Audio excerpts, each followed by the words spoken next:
And then I think generally also good, because I think men who are listening to this podcast might also know how to support other men better. So I think answer it whichever way you feel is appropriate. Yeah. I mean, you mentioned earlier, like, men is such a broad spectrum and like age groups and stuff. So if I'm thinking about like men that are maybe between their 20s and kind of mid to late 40s, which is a broad enough group. But if I was thinking of that, I think in terms of like relationships, like, you know, intimate relationships, what those men might need from their partners, I would just say like patience, like a real concerted effort to try and understand, not to maybe kind of just rush to kind of help or fix things. Like, we all do that. I know I do that every day. Like, try and like rescue or fix something, as opposed to like sitting with someone and just trying to understand where they're at and what they're going through.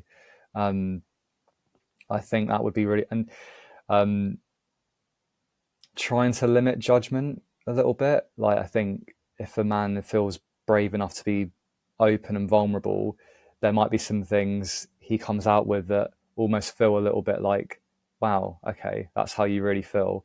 And it can make the person hearing that feel threatened, feel attacked, feel hateful, feel hurt, um, potentially. And I think judgment, I mean, it depends on what's being said, but so that there may be judgment there. But I think where possible, trying to like limit the judgment when a man's trying to genuinely share what's in here and what's in his heart, where he's hurting, where he feels embarrassed, where he feels ashamed, where he feels guilt, regret.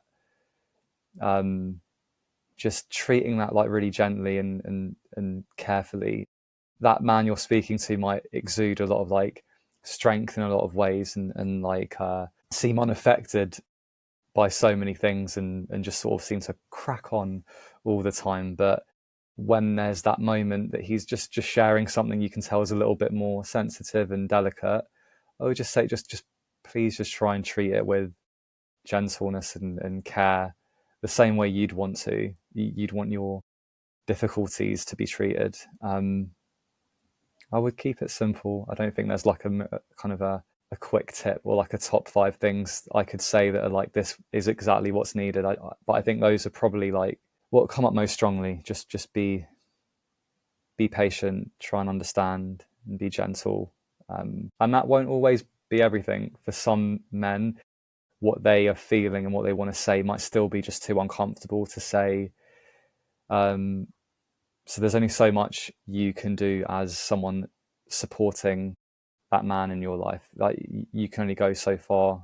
Like to your point, Khanyi, from earlier, like a lot of that is on the man struggling with what he's going through to try and find a way to make sense of what he's going through and to find the help that might be useful. You can't do that for them. Many women do want to do that for their male partners, find a way to help them be better, but that's like a burden a lot of women have carried for a long time, isn't it? That kind of like, got to help my man. It's on them too, us. You know what? Yeah. No, I think yeah, I think we can leave it on that note. It's on you, but I think it's on the collective, but I think it's on all of us, because as I said, I think we are an interconnected society, and everybody's well-being should be everybody's concern, regardless of whatever isms and intersectionalities that have been created.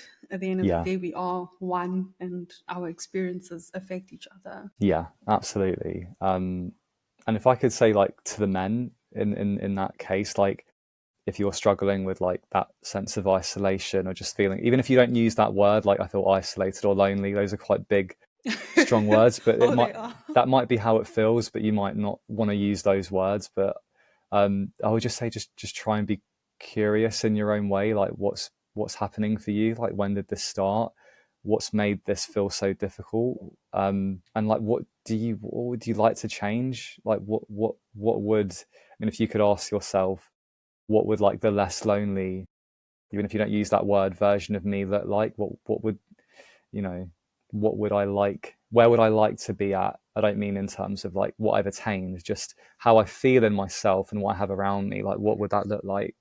And just to try and be curious about that in your own way. That would be my advice. My advice. I always try refrain away from like advice, like it fix it all. But that would be a. I think Yeah. that could be helpful. Yeah.